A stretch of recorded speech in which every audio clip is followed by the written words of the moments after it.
I chose the poem Is the Pathetic Fallacy True, written by Elizabeth Brewster outright because of the relatability. When I was young, I recall a time of feeling that I sensed all of the atoms around me. I felt that I could sense the molecules of my own body in the objects I touched. Still, in a way, I feel as though everything has a romanticized piece of life through it.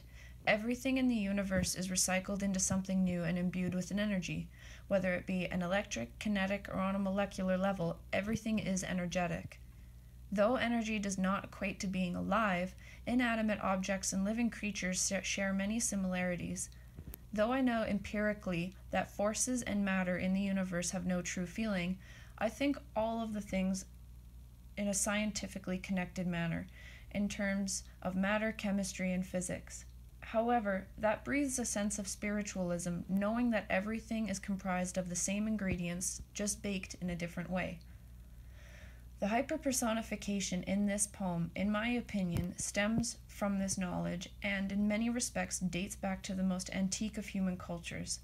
All things in the realm of matter had a heartbeat, an ambition, a life, and death. It is an artistic, spiritual view of the natural sciences and the most basic understanding people had of the world around them. Entire cultures rose and fell because of these values and ideas. I believe that the main theme of the poem is playing on the subjectivity of people, their beliefs, and feelings. The author subjectively leans towards the feelings that the pathetic fallacy is indeed true because she perceives it to be. This is expressed in lines 26 to 27. I think I feel atoms stir under my fingers. This is contrasted by others telling her objectively that that is untrue, because objectively it is false, and therefore they do not think or act in such a way to make the pathetic fallacy manifest in their own life. Personification is used throughout the whole poem. The techniques used are simile, metaphor, cacophony, and euphony. These are used to execute the humanization of lifeless objects. The simile being, hot under my hand, they felt like flesh, lines 3. The metaphor, and earth itself, a brown warm girl, lines 15 through 16.